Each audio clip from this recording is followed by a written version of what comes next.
Olá, amados, graça e paz do Senhor Jesus. Eu sou o pastor José Francisco e estou aqui para compartilhar com você mais um devocional aqui no canal Maná de Graça, mais uma palavra de Deus para abençoar a tua vida, abençoar a tua casa, abençoar a tua família, amém?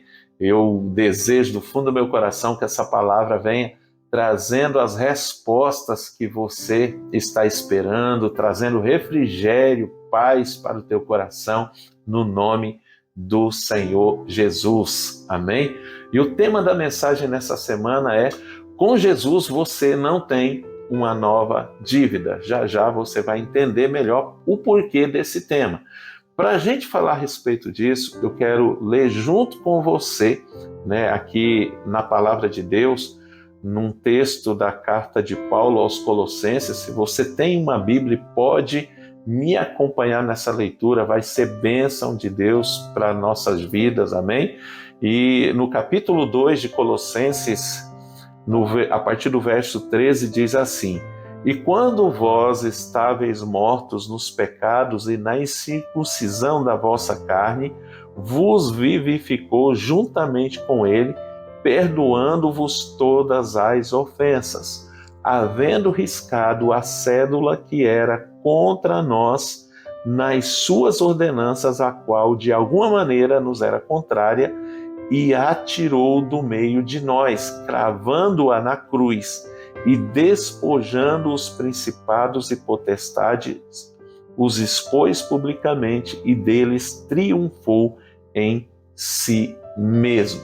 Numa outra versão, esse versículo 14 diz assim: tendo cancelado o escrito de dívida que era contra nós e que constava de ordenanças, o qual nos era prejudicial, removeu-o inteiramente, encravando-o na cruz. Amém, meu querido?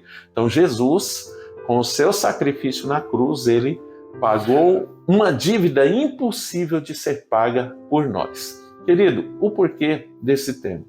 Alguns dias atrás apareceu um moço, muito famoso na internet, e ele se intitula pastor, Vou dizer assim porque eu não sei se ele de fato foi ungido, ordenado pastor, ou se era somente um personagem que ele adotava na internet. O fato é que agora ele aparece em vários podcasts, dando entrevista, e numa dessas entrevistas, ele apareceu dizendo que Jesus não traz felicidade, Jesus não nos faz felizes. Por quê?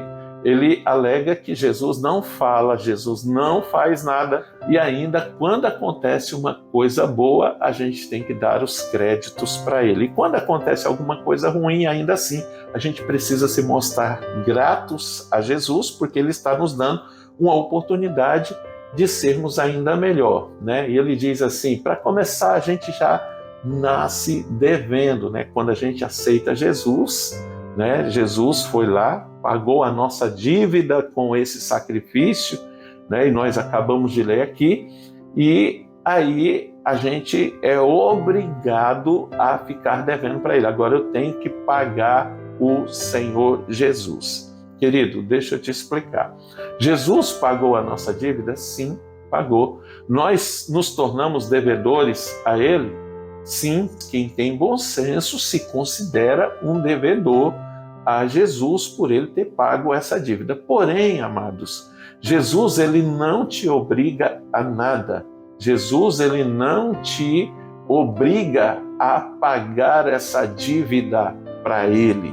Pelo contrário, Jesus ele morreu por nós e ele nos dá a liberdade de nós aceitarmos esse sacrifício, de nós aceitarmos esse pagamento ou não.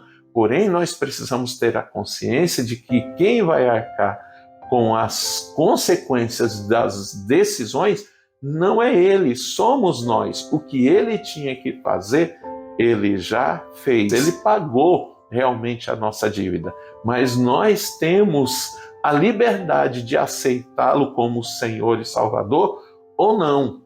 Agora, Jesus não morreu por mim para que eu continuasse agora na minha vida com Ele, carregando um jugo mais duro que eu carregava antes, ou tão duro quanto. Jesus não morreu para que eu continuasse com um fardo mais pesado, ou tão pesado quanto o que eu carregava antes de o aceitar como Senhor e Salvador. Lá em Mateus capítulo 11, no versículo 28, ele diz assim: Vinde a mim, vós todos que estáis cansados e sobrecarregados, e eu vos aliviarei. Vinde e aprendei de mim, que sou manso e humilde, e encontrareis descanso para as vossas almas. Por quê? Porque o meu jugo é suave e o meu fardo é leve. Amado, Jesus pagou a nossa dívida. Eu, por exemplo, eu conheço a vida sem Jesus. Eu vivi muitos anos da minha vida sem Jesus e eu sei o quanto esse jugo é duro e o quanto esse fardo é pesado. Eu sei o quanto eu era infeliz. Eu sei o quanto eu sofria vivendo aquela vida. Então, num momento da minha vida, eu tive um encontro com Jesus e eu aceitei a Ele como meu único e suficiente Salvador, ou seja, eu reconheci que o sacrifício que Ele fez pagou a minha dívida e foi suficiente para me resgatar, para me tirar daquele lugar de sofrimento. E há 32 anos eu ando com Ele e não há arrependimento em mim de tê-lo aceitado. Por quê? Eu posso afirmar, querido, que o jugo que hoje está sobre a minha vida não pode ser nem de longe comparado com aquele fardo que eu carregava antes de aceitar Jesus. E o fardo que está sobre mim não pode de forma alguma ser comparado com o fardo que eu carregava antes de tê-lo aceitado como meu único Senhor e Salvador. Querido, por mais que as situações adversas venham, por mais que haja problemas, por mais que os ventos sejam contrários, querido, por mais que haja tempestade nas nossas vidas hoje, o fardo não pesa como pesava antes. Por quê? Porque com Jesus, querido, eu tenho certeza de que eu sou mais do que vencedor. Romanos 8,37 fala que Deus me fez mais do que vencedor por meio de Jesus Cristo. Então Jesus, ele não morreu para nos colocar o jugo de uma nova dívida. Não, pelo contrário, nós temos a liberdade de aceitá-lo como Senhor e Salvador. Querido, e só não concorda que Jesus nos faz feliz quem não o conheceu de verdade. É o que eu acho em relação a esse rapaz, a esse moço. Ele não conheceu Jesus de verdade. Na verdade, ele nunca teve um encontro real com Jesus Cristo para que ele pudesse usufruir dessa alegria, dessa felicidade. Ele nunca teve um encontro real com Jesus, ele nunca teve a sua vida transformada por Jesus para que ele pudesse agora reconhecer, para experimentar qual seja a boa, perfeita e agradável vontade de Deus para as nossas vidas. Querido, no nome de Jesus, eu não sei se você já viu esse depoimento ou um depoimento de outros, porque muitos têm aparecido para dizer coisas fora da palavra de Deus e até andar na contramão daquilo que o Senhor Jesus quer para nós. Mas eu quero terminar essa mensagem lendo com você mais um texto de uma carta de Paulo a Timóteo, a segunda carta de Paulo a Timóteo, lá no capítulo 4, querido, porque ali ele nos alerta acerca de todas essas coisas que nós estamos vendo agora. Segunda carta de Paulo a Timóteo, a partir do versículo 3, vai dizer assim: porque virá tempo em que não sofrerão a sã doutrina, mas, tendo comichão nos ouvidos, amontoarão para si doutores conforme as suas próprias concupiscências, e desviarão os ouvidos da verdade, voltando às fábulas. Mas tu, sê sóbrio em tudo, sofre as aflições, faze a obra de um evangelista, cumpre o teu ministério. Então, querido, essa é a mensagem de Deus para a nossa vida. Vigia, querido, sê sóbrio. Jesus não morreu para nos dar uma nova dívida, ele morreu para pagar a dívida que a gente já tinha. Então, vigia por quê? Porque nós estamos vivendo esse tempo aqui que Paulo está falando para Timóteo, ele já chegou. As pessoas, muitos deles, né, que conhecem a Bíblia até mais do que nós, pessoas que já viveram, caminharam uma caminhada até maior do que a nossa, elas não estão suportando mais a sã doutrina. Então elas estão tendo comichão nos ouvidos e estão querendo ouvir coisas que agrade ou coisas que permita que elas continuem a vida de pecado ou que endosse os seus erros, né? Então elas vão atrás de pessoas que pregam a palavra de Deus de uma maneira que não as confronte, que não traga a verdade diante delas para que elas continuem no erro, fazendo aquilo que está errado e ainda assim se sinta bem em relação a aquilo que vem do Senhor. Isso jamais irá acontecer. A palavra está dizendo que essas pessoas se desviam ou desviam seus ouvidos da verdade, elas se voltam às fábulas. O que esse moço anda fazendo nos podcasts por aí e o que ele disse nesse podcast não passam de fábulas, querido, porque quem realmente conheceu Jesus sabe que ele é a felicidade, ele é a própria felicidade. Como está em João capítulo 14, verso 6, Jesus dizendo: eu sou o caminho, a verdade e a vida, ninguém vem ao Pai senão por mim.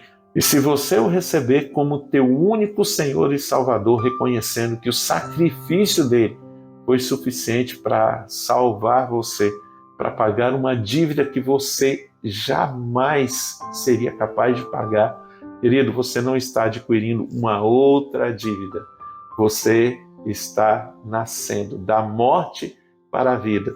E você, andando com ele, vai experimentar qual seja a boa, perfeita e agradável vontade de Deus. Amém? Vamos orar, meu amado, no nome de Jesus. Pai, obrigado, Senhor Deus, pela oportunidade que temos de aprender contigo a tua palavra. Quero colocar a vida do meu irmão, Senhor Deus, diante de ti. Se ele ainda, Senhor Deus, não se entregou ao Senhor Jesus, não reconheceu publicamente, ó Deus, declarando isso com a sua boca, meu Deus, que o Senhor, ó Deus, que o aceita como Senhor, único Senhor e Salvador da sua vida, Pai, que o Senhor conduza o meu irmão a isso, Senhor Deus, para que ele experimente qual seja a boa, agradável e perfeita vontade do Senhor. Eu oro pelo meu irmão hoje, para que o Senhor o proteja, meu Deus, e o livre, ó Deus, de fábulas como essa que esse moço anda disseminando, Senhor Deus. Pai, como fábulas, ó Deus, que outros andam disseminando, Pai. Meu Deus, pregando coisa ou usando a própria palavra de Deus para pregar coisas que o Senhor, ó Deus, condena, que o Senhor, meu Deus, não, ó Deus, aprova. Então, no nome de Jesus, ó Pai, proteja ele, coloca um filtro nos seus ouvidos, um filtro nos seus olhos, para que ele ouça, ó Deus, aquilo que vem de ti e para que ele veja, Senhor Deus, aquilo que o Senhor, ó Deus, faz, ó Pai, com a vida daquele que crê nele de verdade, Senhor. Meu Deus, o meu irmão também tem necessidades. Eu quero orar para que o Senhor as supra, ó Deus, no nome de Jesus, que o Senhor venha ao seu encontro trazendo boas notícias, em nome de Jesus, e fazendo com que essa semana seja melhor do que a semana passada, no nome de Jesus. Tudo isso, Senhor, para que o teu nome seja glorificado na vida do meu irmão e através da vida do meu irmão, no nome do Senhor Jesus. Amém e amém. Então é isso, meu amado. Jesus não morreu para que você tivesse uma nova dívida. Ele morreu para que a sua dívida fosse paga. Aquela dívida que seria impossível você pagar, ele foi lá e pagou por você. E agora você tem a liberdade de reconhecer esse sacrifício e aceitá-lo como único e suficiente Salvador da tua vida. Amém, querido? Então, no nome de Jesus, aceite-o se você ainda não aceitou, se entregue a Ele, querido, para que você experimente qual seja a boa, perfeita e agradável vontade de Deus, para que você experimente a verdadeira felicidade. A maioria das pessoas falam sobre felicidade, buscam felicidade, querem felicidade, mas só quem as tem é quem aceita Jesus como seu único e suficiente Salvador e Senhor da sua vida e passa a viver por Ele. Amém? Meu amado, se você ainda não está inscrito aqui no meu canal, eu quero te pedir, por gentileza, se inscreva aqui no meu canal, convide outras pessoas para se inscreverem, né? Compartilha essas mensagens com as pessoas que você ama, com os teus amigos, teus colegas de trabalho, teus grupos, né, de WhatsApp, nas tuas redes sociais, para que outras pessoas também tenham acesso a essas mensagens. Lembrando que as mensagens que eu trago para você aqui no canal, as palavras que eu prego na igreja e também aonde eu tenho oportunidade, eu não prego com a intenção de motivar você a conquistar coisas aqui na terra. Ainda que isso aconteça, a minha intenção é despertar você para a verdadeira conquista de Cristo na cruz, que é a vida eterna. Amém? A vida eterna. Então, para que você tenha acesso a essa conquista, você precisa reconhecer o seu sacrifício e aceitá-lo como teu único e suficiente Salvador e Senhor da tua vida. Amém? Querido, grande abraço. Deus abençoe a tua semana de forma tremenda, no nome de Jesus. Amém? E até semana que vem, se Deus quiser.